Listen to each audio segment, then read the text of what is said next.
And in some cases ఒకవేళ భర్త చనిపోయిన విడోస్ అయినా ఓకే, విడోస్ అండ్ పెళ్ళై డివోర్స్డ్ అయిన మహిళ అయినా ఓకే. సో ఎవరైతే ఉన్నారో వీళ్ళందరికీ కూడా ఏం చేస్తారంటే పర్ మంత్ 1000 రూపీస్ ఇస్తుంది ప్రభుత్వం. సో పర్ మంత్ 1000 రూపీస్ ఇస్తుంది.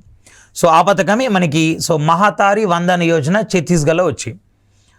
అండ్ నెక్స్ట్ వన్, యువత వ్యాపారవేత్తలుగా తీర్చిదిద్దుటకు యువ పథకంను ప్రారంభించిన రాష్ట్రం అన్నాం.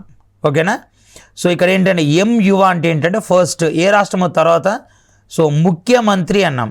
ఇప్పుడు పిఎం కిసాన్ అంటే ప్రైమ్ మినిస్టర్ కిసాన్ సమ్మాన్ నిధి. ఇక్కడ అంటే ముఖ్యమంత్రి. సో వై అంటే యువ అండ్ యు అంటే ఉద్యమిత. సో యువ ఉద్యమిత వికాస్ అభియాన్, వికాస్ అభియాన్. సో ఇది స్కీమ్, దీన్ని రాష్ట్ర ప్రభుత్వం ప్రారంభించి.